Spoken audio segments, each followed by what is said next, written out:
Hello guys, আসসালামু আলাইকুম। আজকে আবারও আপনাদের মাঝে চলে আসলাম অনেক দিন পর। আজকে আসছি Saint Grigory the illuminator cathedral. আজকে আপনাদের সাথে একটা বিষয় নিয়ে কথা বলবো যে সৌদি থেকে এক ভাই আসছে আর্মেনিয়াতে। 17 তারিখ রাত্রে আসছে সৌদি থেকে।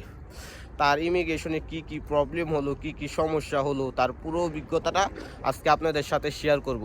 চলেন তার কাছে যাই, তিনি ওইখানে বসে আছে। তার পুরা ফুল অভিজ্ঞতাটা আপনাদের সাথে শেয়ার করব। তার কি কি সমস্যা হয়েছে, কি কি ফেস করেছে। আসেন, সাথেই থাকেন।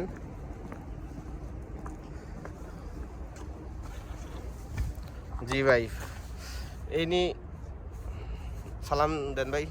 আসসালামু আলাইকুম এভরিওয়ান। হ্যাঁ, উনি সৌদি থেকে আসছে 17 তারিখ রাত্রে উনি সৌদি থেকে আর্মেনিয়াতে আসছে। রাত 9টার দিকে আসছে। তার কি কি সমস্যা হয়েছে, কি কি তিনি ফেস করেছে সৌদি থেকে আর্মেনিয়া আসার সময়, তার সৌদি ইমিগ্রেশনে কি কি জিজ্ঞাসা করেছে বা আর্মেনিয়া ইমিগ্রেশনে কি কি জিজ্ঞাসা করেছে, বা তিনি কি কি সমস্যার শিকার হয়েছে আর্মেনিয়াতে আসার সময়, তিনি কতক্ষণ ওয়েট করেছে, সব বিষয়ে তিনি আজকে তার অভিজ্ঞতাটা বলবে। জি ভাই, আপনি এখন আপনার ওই অভিজ্ঞতাটা শেয়ার করবেন যে সৌদি থেকে আপনার আসার সময় সৌদির ঘটনাটা আপনি ফার্স্ট বলেন আমাদের। জি ভাইয়া, thank you. First of all একটা কথা বলি ভাই, আমি কিন্তু কখনো ক্যামেরার সামনে কথা বলিনি। একটু এদিক সেদিক হতে পারে, আপনারা বুঝিয়ে নেবেন আর কি। তো যাই হোক, আমি যখন আর্মেনিয়ার ভিডিওগুলো দেখি, আরিফ ভাইয়ের ভিডিও দেখেছি। ভিডিও দেখে যেমন একটু জোরে বলেন। আগ্রহ জাগছে আর্মেনিয়া আসার। পরে টিকিট করার আগ পর্যন্ত আমি আরিফ ভাইয়ের সাথে কথাবার্তা বলি, টিকিট ক্রয় করি। পরবর্তীতে মানে আমি বলি, হ্যাঁ, তিনি নিজেই আর কি সব কিছু প্রসেস করে আসছে। তিনি আর কি আমার ভিডিও থেকে আমার নাম্বারটা সংগ্রহ করে আমার কাছ থেকে আর কি গাইড নিয়েছে যে কিভাবে আর্মেনিয়াতে আসা যায়। আমি বলছি ভাই, আপনি নিজে এগুলো ডকুমেন্টস লাগবে, আপনি করে চলে আসেন। তো এখন শুনেন তার কি কি ডকুমেন্টস লেগেছে ভাই, বলেন। আমার documents hotel booking, return ticket, আর হচ্ছে আপনার ট্রাভেল ইন্স্যুরেন্স লেগেছে। আর সাথে আপনার কত ডলার ছিল ভাই? $600 নিয়ে আসছিলাম আর কি। এখন শুনলেন যে এগুলা ডকুমেন্টস লেগেছে তার। এখন শুনেন তার ইমিগ্রেশনে কি কি প্রশ্ন করেছে বা কি কি শিকার হয়েছে প্রবলেমের। জি, বলছি। সৌদি ইমিগ্রেশনে আসার পরে আমার নর্মালি যে টিকিট, যেহেতু ইকোনমি, তো আমি ওই ক্লাসের লাইনেই দাঁড়াইছিলাম। ইমিগ্রেশন অফিসারকে সচরাচর আমি আমার কাগজ দিয়েছি, টিকিট যা থাকার ওগুলো পুরোটাই দিয়েছি। দেওয়ার পরে কাগজ দেখে আমাকে বলতেছে কোথায় যাবে। তো আমি স্বাভাবিকভাবে স্মার্টলি আমি কথাবার্তা বলেছি। আমি বলছি সৌদি আরব যাবো। পরে বলতেছে তোর ভিসা কোথায়? তো আমি বলেছি যে ভিসা আমার অনারেবল ভিসা দিবে আর্মেনিয়া ইমিগ্রেশন থেকে। হ্যাঁ। পরে বলতেছে ওই আর কিছু বুঝতেছে না, ঠিক আছে। পরে ও পাশের থেকে অন্য এক অফিসারকে দিল, অন্য এক ইমিগ্রেশন অফিসারকে দিল। সেও ওটা অ্যালাউ করলো না, মানে ভিসা নেই, ভিসা দিবে না, অ্যালাউ করতেছে না। পরবর্তীতে বিজনেস ক্লাস যে ইমিগ্রেশন অফিসার, ওর কাছে আবার আমার ফাইলটা তিনি আর কি ওইটা যাচাই বাছাই করে দেখতেছে যে আপনার অনারাইভেল এটা সত্যি আছে কিনা সৌদি আকামাদারি বা আইডিদারিদের জন্য, এটা আর কি তিনি চেক করতেছে। এখন আপনার কি কি প্রশ্ন করেছে ওখানে ইমিগ্রেশনে? হ্যাঁ, প্রশ্ন ওখানে ওই যে আপনি কেন যাবেন, কয়দিনের জন্য যাবেন, আপনার সাথে কি কি আছে। তো বরাবর আমি বলেছি আমি 8 দিনের জন্য যাচ্ছি, ঘুরতে যাচ্ছি। কোথায় ঘুরতে যাবেন ওইটা ওখানে যদিও জিজ্ঞেস করে না, জিজ্ঞেস করতে পারে আর কি। পরবর্তীতে বলতে আমার ওকে বলে মানে একটু সময় নিল। সময় নেওয়ার পরে আমার বলতেছে তোমার আপসির দাও। তো আমার আপসির অ্যাপটা দেখালাম। পরে আপসির অ্যাপ থেকে যাচাই বাছাই করে সম্ভবত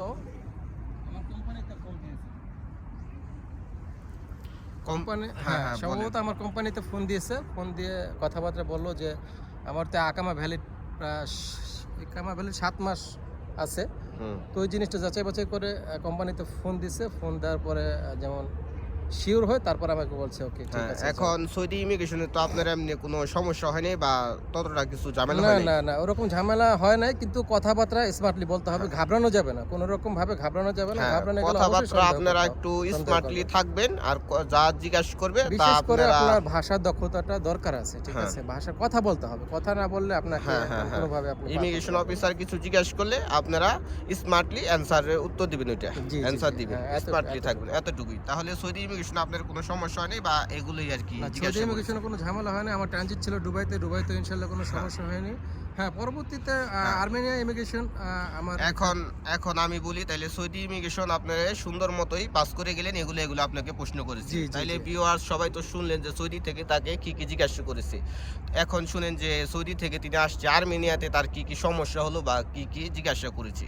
জি ভাই, আপনি এখন বলেন আর্মেনিয়া আসার পরে ইমিগ্রেশনে আপনাকে কি কি ফার্স্ট অফ অল কি জিজ্ঞাসা করলো বা কি কি চেয়েছে আপনার কাছ থেকে? জি, আমি আর্মেনিয়া আসার পরে ওই সেম প্রসেস। আমি আর্মেনিয়া আসার পরে ওই আমার ফাইল দিলাম, দেওয়ার পরে দেখছে এখানেও বিশেষ করে ওই যে মেয়ে অফিসারের সাথে আমার সাথে সাক্ষাৎ হয়েছে, হ্যাঁ। যেটা সৌদি আরবে মেয়ে হ্যাঁ অফিসার ছিল। হ্যাঁ বুঝতে পেরেছি। তো মেয়েরা একটু প্যাচাল একটু বেশি পারে, তো আমার হ্যাঁ, কাগজটা দেখে ঠেকে অনেকক্ষণ দেখার পরে আর আমাকে কোনো প্রশ্ন করলো না, প্রশ্ন হ্যাঁ, না হ্যাঁ। করেও ওই আমার কাগজটা নিয়ে গেল অন্য এক অফিসারের কাছে। হ্যাঁ। অফিসারের কাছে নিয়ে যাওয়ার পরে বলতেছে যে তোমার ভাষার ওই কি বলে আর্মেনিয়ান ভাষা ছিল না, ট্রান্সলেশন করা আর কি, একটা নোটারি করা লাগে, ওটা আমি করে আনি না। শুধু আমার এনআইডিটা, আমার সৌদির এনআইডি যেটা আইডেন্টি কার্ডটা, ওটা আর্মেনিয়ান ভাষায় ট্রান্সলেশন করা ছিল, কিন্তু ওটা আমি ট্রান্সলেশন করে আনছিও, আনার পর ওইটাও অ্যালাউ করে নাই, হ্যাঁ। অ্যালাউ করে নাই। পরে আমাকে ওখানে বলো তুমি বসো। আপনাকে ফার্স্ট অফ অল আপনার ডকুমেন্টসটা নিচ্ছে হ্যাঁ, নিচে। নিচে তারপরে আমি বলতেছি ভাইয়ের কথাটা আমি বলতেছি। ফার্স্ট অফ অল ওনার আইডিটা নিছে, ওনার পাসপোর্টটা নিছে।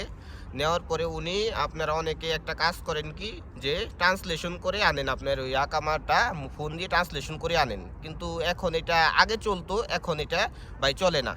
এখন তারা এইটা কি করে, এই আপনার আকামাটা নোটারি করে, ট্রান্সলেশন নোটারি করে।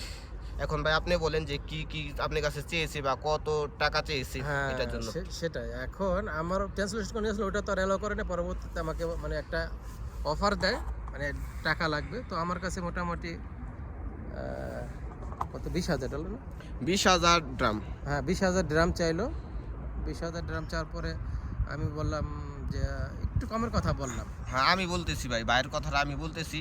ভাইয়ের কাছে ওইটা ট্রান্সলেশন করার জন্য 20,000 ড্রাম চেয়েছে, যে ওটা ট্রান্সলেশন নোটারি করার জন্য 20,000 ড্রাম। এই দেশের 20,000 ড্রাম বাংলাদেশি টাকা প্রায় 6,500 টাকার কিছু উপরে হবে।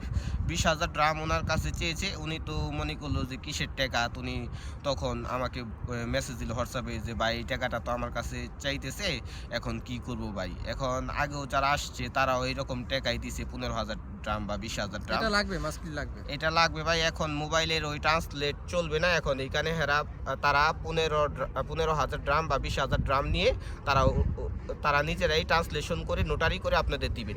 এখন ভাই ওটা তো ট্রান্সলেশন হয়ে গেল। হ্যাঁ, আপনি কতক্ষণ আপনি ইমিগ্রেশনে ওয়েট করছেন? আপনি তো আসছেন রাত 9টা বাজে।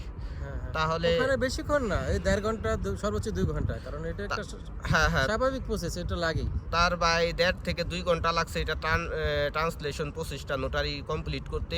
অনেকেই ভাই এটার জন্য ঘাবড়ায় যান যে না, কি হবে। ঘাবড়ানো আমি যাবে না। বলতেছি। এখানে যেহেতু আপনার ওই যে হ্যাঁ অনেকেই ঘাবড়ায় যান যে কি হবে, আমি ইমিগ্রেশন পাস হতে পারবো না বা কোনো সমস্যা। ভাই ঘাবড়ানোর কিছুই নাই, এটা ট্রান্সলেশন করে তারাই দিয়ে দিবে। তারা ইমিগ্রেশন যা যা হয় আপনারা স্মার্টলি অ্যান্সার করবেন। জি ভাই বলেন, এখন আপনি কি ঘাবড়ায় ছিলেন নাকি? না, আপনি ঘাবড়ানোর প্রশ্নই আসে না। ঠিক আছে, আমি মানে কোনো জায়গাতে ঘাবড়াই না, ইনশাল্লাহ ঘাবড়ানোর প্রশ্নই আসে না। ঘাবড়ানো যাবে না, ঘাবড়ালে স্বাভাবিক, এটা ওরা সন্দেহ করবে। ঠিক আছে, হ্যাঁ। এতটুকুই। হ্যাঁ। তো যারাই আসবেন সমস্যা নাই, স্মার্টলি কথাবার্তা বলেন, চলে আসেন, সমস্যা নাই। স্মার্টলি কথাবার্তা বলবেন। এখন ট্রান্সলেশনটা শুধু এই সৌদির জন্যই লাগতেছে, আপনার কাতারদের বা দুবাই থেকে যারা আসতেছেন তাদের এটা লাগতেছে না। বেসিক্যালি সৌদি যারা আসতেছেন সৌদি থেকে তাদের জন্যই লাগতেছে। তাইলে তো আপনারা শুনলেন ভাই, এই সৌদি থেকে ভাই এটা আসছে 17 তারিখে, তার ইমিগ্রেশন অভিজ্ঞতা। এখন তার কাজ, সোশ্যাল কার্ড সব কিছু আমাকেই দায়িত্ব দিছে ভাই হিসাবে। আমি নিজের ভাই হিসাবে তাকে এই সব জিনিসগুলো আমি তাকে করে দিব। বেসিক্যালি আপনারা দেখতে পারবেন সামনে তিনি কি কাজ করতেছে বা কেমন আছে, তার সোশ্যাল কার্ড সব কিছু এভরিথিং বিষয় জানতে পারবেন। আর এই ভিডিওর নিচে আমি আমার হোয়াটসঅ্যাপ নাম্বার দিয়ে দিব, কারো কোনো হেল্প লাগলে আমার হোয়াটসঅ্যাপে যোগাযোগ করতে পারবেন। এখানে থাকা খাওয়ার ব্যবস্থা বা সোশ্যাল কার্ড বা আপনার কাজ, যে কোনো হেল্প লাগলে আমাকে বলতে পারবেন, আমাকে হোয়াটসঅ্যাপে মেসেজ দিতে পারবেন। ঠিক আছে ভাই, ধন্যবাদ, সবাই ভালো থাকবেন। আসসালামু আলাইকুম, আল্লাহ হাফেজ। আল্লাহ হাফেজ।